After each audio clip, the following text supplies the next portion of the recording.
everyone, welcome to the All Inclusive podcast, where each week I chat with industry experts and diversity, equity and inclusion executives from the world's leading global brands who share their knowledge, experience and actionable takeaways to help inclusive employers create cultures of belonging where everyone can thrive.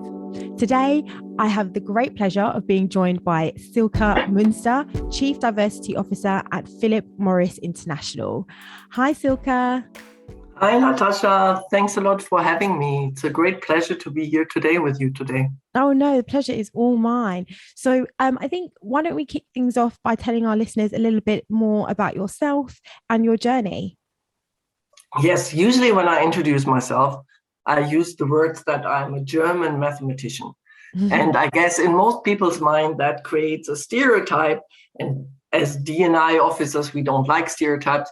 But some of these stereotypes which come to your mind are true. I'm very straightforward, very direct, and a very pragmatic person. So that's my background. Before I came into the field of DEI, I worked mostly in market research, marketing, and strategic planning functions. So in a very different field. For other companies and other multinationals. So before joining PMI, I was with Coca-Cola. And I'm now for 2 years, I'm Chief Diversity Officer at PMI. Of course, this topic has always been close to my heart. So, studying mathematics and, having leadership roles in the last 30 years means you are used to a very male-dominated environment. At the same time, the fact that I had a career and I have also 3 sons, and by the way, meanwhile, 2 grandchildren, means also that I have been a role model for many females. And I realized this early on because many young females struggling with this question, like, how can I have a career and be a mother, have a family at the same time? And honestly, this hasn't changed in the last 30 years. It's still a question which is on women's mind, and it's still not an easy task. And therefore, I used to be a mentor for many younger females, female colleagues in the companies I've worked for, and I really enjoyed this. And therefore, when I was offered this role as a Chief Diversity Officer 2 years ago, I didn't hesitate to take it because I really think that's an area where we can make a lot of progress when you put the right focus on this topic. And we need to make a lot of progress, as we all know. And but I have to say, I had to learn a lot. So it's diversity, equity, and inclusion is a little bit like marketing, which I used to work in before, because it's a kind of a mixture between art and science, and everybody has an opinion. So I'm pretty sure also when you see advertising, people have an opinion and think they could do better, or a packaging design, and you think like, I would have done it differently, and they voice their opinion. And the same is true for diversity, equity, and inclusion. People have an opinion, and they voice it, but they don't always have all the facts and all the knowledge you need in order to make meaningful progress in diversity, equity, and inclusion. I think it's so interesting that you're a mathematician, you did work in market research, and that's kind of taking you into a path of where you are today. And so, but why for you are you doing diversity, equity, inclusion? Honestly, I know everybody has a set of values which are important to them. And one of my main values is definitely fairness. And I think this diversity, equity, and inclusion is really a position where you can drive fairness for all different group of employees, whether it's gender, race, ethnicity, different abilities, or socioeconomic background. And this is really important for me. But the other thing which I always believed in and still do today is that I feel when people enjoy what they are doing and they are energized by what they are doing, they are so much more productive and they are so much more innovative.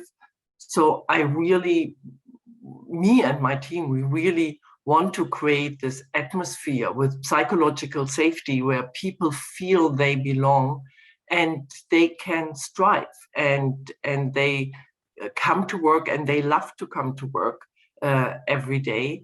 And I think that's also a purpose of DEI, that you are able to create a culture where people can actually bring their true selves to work, and enjoy what they are doing, because they are not fearing that they can't speak up and talk about things which they feel are going wrong. Fairness is so important, and it's a key way of, I think, is getting people to feel as though that they belong, because if they don't feel like they're either above or below and everyone's on a level playing field, then it makes that feeling a little bit easier. Yeah. So for PMI, you become the first equal salary globally certified company. And this year, you were again named in the Bloomberg Gender Equality Index for the progress you've made in gender equality. I think it's a great achievement, but why is gender equality so important? I think the question is more like, why is diversity so important? Diversity and inclusion so important? Because women are not a minority. I always insist, is like, there are more. We know that more than 50% of all students at universities who pass their exam are women. So women are not a minority, but they are still an underrepresented group when it comes to leadership positions. But in general, I think for us at PMI, diversity, equity, and inclusion is not only the right thing to do, but it's actually business critical. We have gone through a major transformation as a company in the last 10 years, and we are on our way to achieve our vision of a smoke-free future. And in order to achieve this, there are important pillars, and one is definitely innovation, and the other one is consumer centricity. So to start with diversity, in order to be truly consumer centric, you need a representation of all those different consumers out there in the world. And that is females for sure, but it's true for all other underrepresented groups, because they are all our consumers. So we truly need a diverse environment. And then in order to have this, bring this diversity to life and to leverage on this diversity, you need an inclusive culture, where people feel they are welcome, where people feel they can speak up, and feel psychologically safe. And I think that is super important to make this diversity also sustainable, because we can bring underrepresented employees from underrepresented groups on board, including females, but in order to keep them in the company and make them successful in the company, we definitely need an inclusive environment. And I think there a lot of activities you do for women, for gender equality, other underrepresented groups will also benefit from them. And I think that's why gender equality is always very high and on top of our priority lists. What would you say is one of the key steps in achieving and in reaching that goal? Yeah, I think many steps and continuous work. Unfortunately, there's never a silver bullet. I think that's the secret also for the whole work of DEI, that there are no silver bullets out there. And honestly, things which might have worked in one company might not work in the other. And also it might change over time what is actually successful. But I think you mentioned equal salary certification. That is definitely one of the pillars. Is like, that's what the company said, and it was actually done before my time, the first global certification. And it's the base that you make sure you are fair and you are paying men and women equally for equal work. So that was one of the base. The second one is that we had targets like many other companies as well. So we have ambitious targets for female representation. And I think what is probably slightly different at PMI is that we make them personal targets. So we said this function is currently at X%. So we think within 1 year they can achieve X plus 1% female representation. And these targets were individual for individual leaders, and they are part of their objectives. And that clearly helped to get a movement and a drive within the whole of PMI to achieve this female representation at all different levels. And we had a target of achieving 40% female representation in management roles, and we will achieve this target this year. So I think that is actually a very good news. At the same time, I think why also DEI is so important for companies is because you want to have access to the broadest talent pool. And women, as I said before, make a big part of talent pools, but therefore you also need to let potential employees know what you are doing. And that's why Bloomberg, the equality index, is so important, because it tells people who are looking for future employers that what we are doing actually as a company. And it helps to make clear that we are, as a company, having very specific effort when it comes to DEI and to gender equality specifically. And this kind of advertising is necessary to let talents know what we are doing. Yeah, I think it's so important for companies and for organizations to be more transparent about the work that they're doing, because it can only benefit the organization. One of which, because it gives people a chance to see what are the great things that you're doing, but also actually for yourself and for the organization itself, it can actually have a look and see, well, actually, where are we? Where do we sit? What more work do we have to do? What would you say has been the biggest challenge for yourself? The biggest challenge for myself is that's a good question. I think one of the challenges, as I said in the beginning, because I'm not originally a professional, I'm not even an HR person. So it's like, I'm totally new to the field. So there was a lot to learn, and I still get things wrong. It's like, it's as I said, it's a very complex area, DEI, and you can learn a lot from what others have been doing. And there's a lot of literature out there. So there's a lot you can do. But the other challenge we have actually is to have a broad reach. So as you said before, it's good internally that people know what you are doing with regards to diversity, equity, and inclusion. But sometimes we have the feeling that we are always reaching the same group of people who are interested in the topic. But in order to make this work successful, you really need everybody to be engaged, and you need everybody to be active somehow. And that is more difficult than what I thought. There's only, like in marketing, you need some main messages and you want to get across, but there's so many things you can work on, and getting this information spread in the organization and create this movement is more difficult than probably what I had originally thought. I mean, I think you're doing great things, and whilst it can be difficult at times, I think for everyone, when you jump into something, you always think it's going to be not as hard as it actually turns out to be.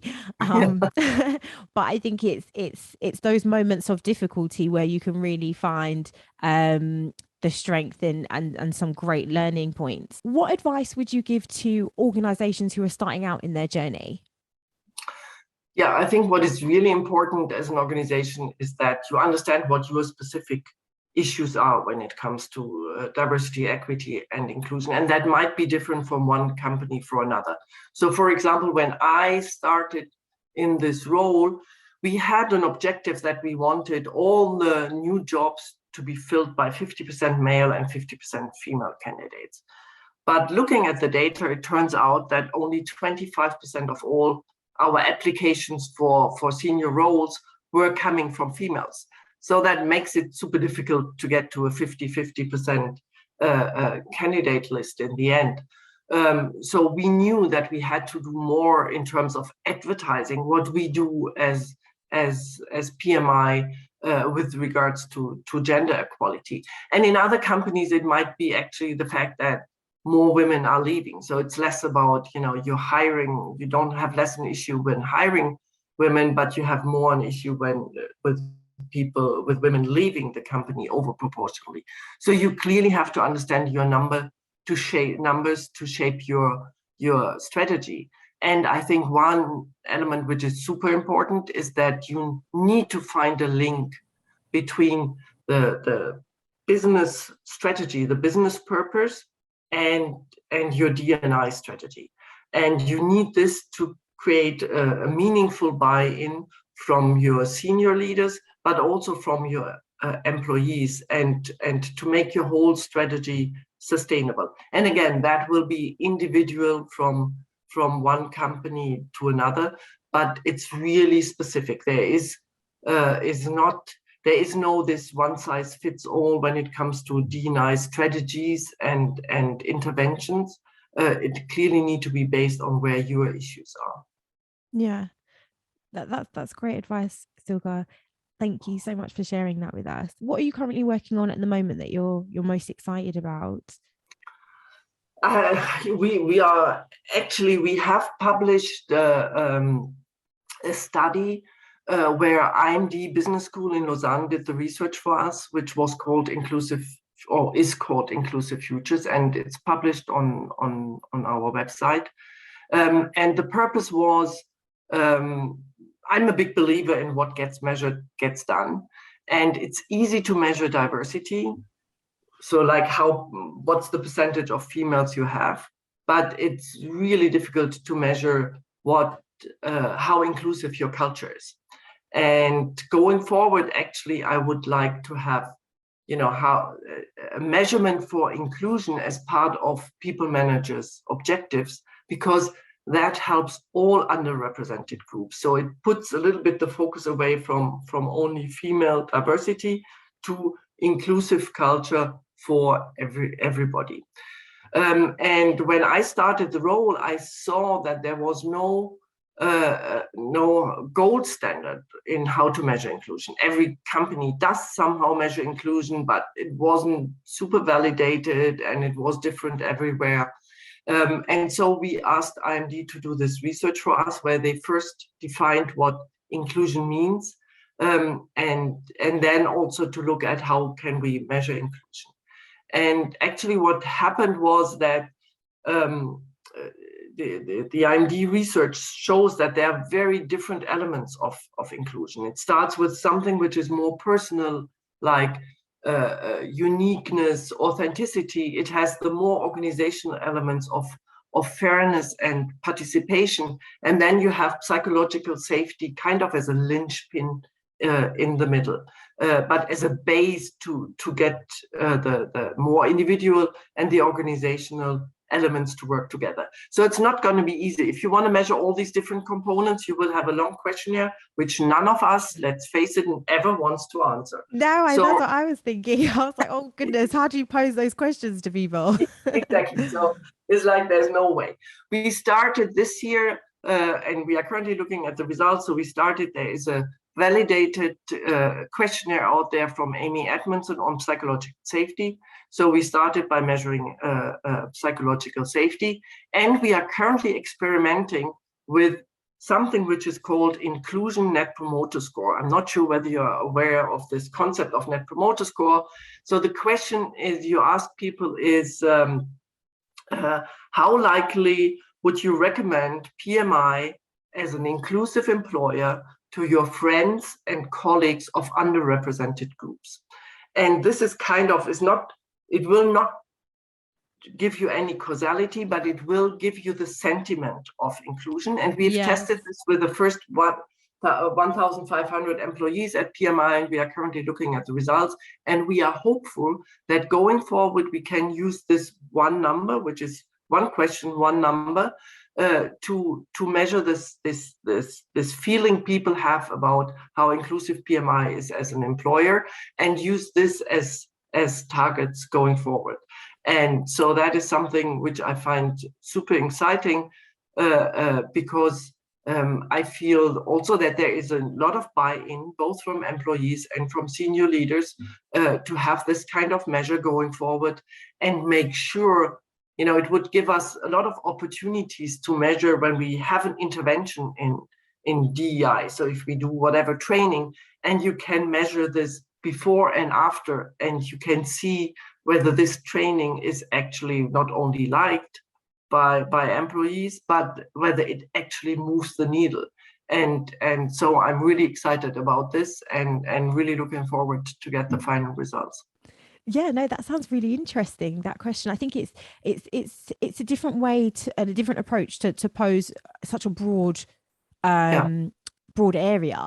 But I think the way in which that particular question is posed, and the answer that the person will give will hopefully, and it sounds as though that it potentially will be able to give you a bit more of a gauge on where people sit. Absolutely. There is a question which comes next to it, usually with all these net promoter score questions, is like where you say, what could we do as a company in order to improve that score? So you have an open-ended question behind, which then will give you a direction on where the biggest issues are.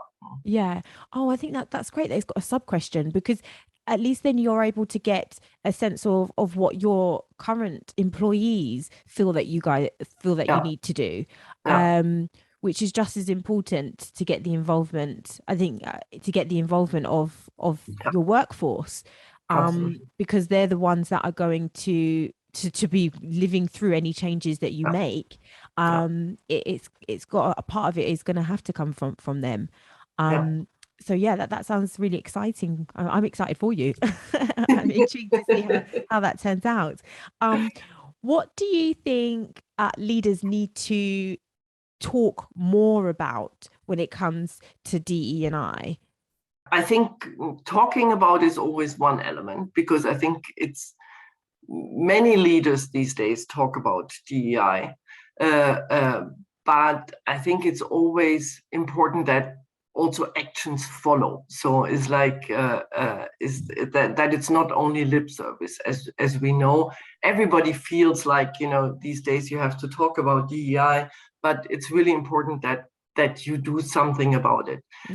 I think in this whole currently for us this year, our top priority is creating this atmosphere of psychological safety.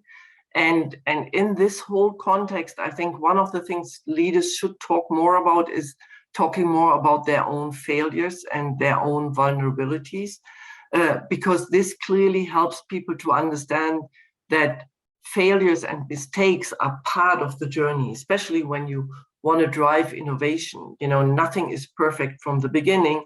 It's always, it's a trial and error, and talking about what went wrong so that others can learn from this is super important. And when leaders start talking about their own mistakes and failures, and make themselves more vulnerable, I think that is something which goes a long way, and has a lot of impact on employees. And the same is true, is like one of our top areas this year is also mental, psychological well-being, and mental health. And the same is true in this area, is like when leaders start talking about, where they struggled with their own mental health, this has a big impact and gives employees the freedom to talk about it as well. And we know once you feel you can talk about it, actually that is the first step to ask for support and create more boundaries and actually drive your psychological health and well-being going forward. I mean, it's the same saying, actions speak louder than words. That's something that my mum taught me from a very young age. But I think when it comes to expressing vulnerability, there is a little bit of a drawback. That's not something that people naturally are comfortable with doing. What would you say is a way to get people to be more comfortable? That's where leaders play an important role. So when leaders start doing this, I think that is very important. At the same time, there are also fun ways you can doing it. You can do it. It's like, I can't use the language, but we had these kind of Zoom meetings, team meetings, where we had everybody was talking about their biggest F ups. So is like, Yeah.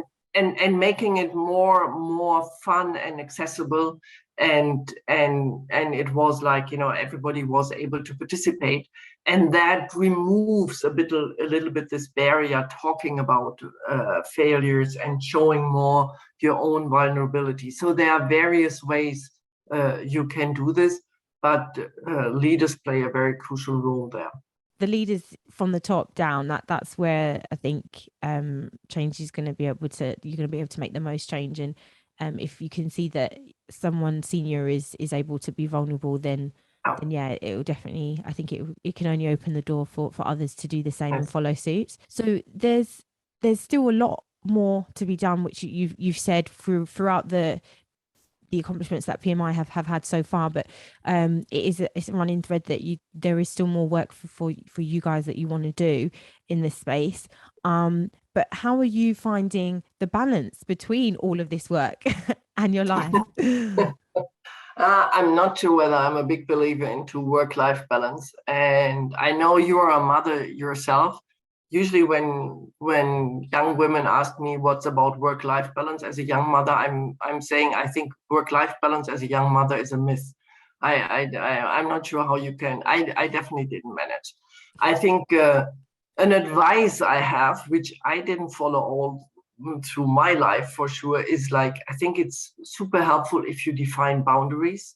So if you for yourself say, how far am I willing to go, and where does my family or my personal life has a priority? Where's the threshold where I say I don't go any further? And I haven't done this, and so I did many mistakes, but I think that's really something you have to do. And other than this is in this whole area again of mental well-being, it's super clear that you need to find time to recharge yourself. It's like none of us works on endless batteries, and everybody has different ways of recharging themselves. And for some people it might be sports. For myself, I meditate regularly, and it's really important for me. It's like I know, I'm much better as a person with a family, and with my team and with the rest of the organization, less impatient and more tolerant to non-believers in D&I. When I meditate regularly, that was really super helpful for me. But it doesn't work for everybody. So I think you need to find something which is truly for yourself, and which helps you to get oxygen again, because only when you are energized you can be the person you want to be and help others. I totally agree. I mean, as you said, we're both mothers, so for me, yeah, I think fortunately, my mum was very much of she needed to do work-life balance because she was a single parent. She had two kids, so for her there was a lot of crossover because her work was quite demanding. She was working for a small business as an executive assistant, and so she set quite a lot of clear. When I was growing up, I remember she had very clear boundaries with her work. She would be home at a specific time every day, without fail. she wouldn't speak with her boss unless he'd try and message her, and she just wouldn't go past that's family time. After 6 o'clock, it's family time. And so for me, I knew that that's something that I definitely wanted to try to implement with coming into motherhood with when I had Robin, was to make sure that I had a time that I could Yeah. take away. But fortunately enough, I was in a role, I was working with an organization that allowed me that flexibility, Mhm. where I didn't feel like I was losing out on any particular opportunities because I left work at 4 o'clock. Mhm. Um, which I think for a number of organizations at the moment, there is still a lot more work to be done on Yes. allowing people to really feel comfortable with putting in the hours that they're contracted to do, and it being Mhm. okay to just do that. Yeah. Um, so I totally agree with what you said there with the boundaries. Came across, I think one of the what we see currently, again, that women in this in the COVID and even the after COVID phase, that women are suffering much more when it comes again to health and well-being, because unfortunately, in our society, it's still women who carry most of the burden.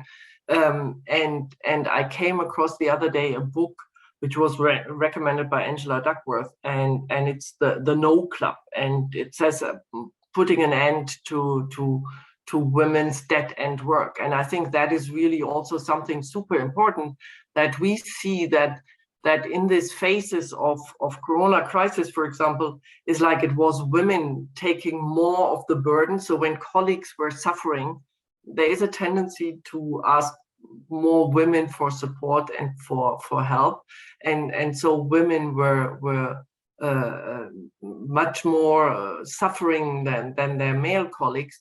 And I think that's also very important. Like your mother is like having these clear boundaries and having, to be very clear, when do I have to say no? I love to help, but I need, time for myself to be able to help others. It's like, it's never going to work if you work 24 hours for work and families. I mean, it's like that when they say, like, when you've got to help yourself before you can help anybody Yes, else, yes, right? yes, yes, So absolutely. yeah, totally agree. Well, Silka, I mean, I could talk to you for longer. Oh my goodness. I've really enjoyed our conversation today. I just can't thank you enough for joining us. For people out there, if they want to connect with you, how can they connect with you? Easiest is on LinkedIn. I'm on LinkedIn, and always happy to help and answer any questions.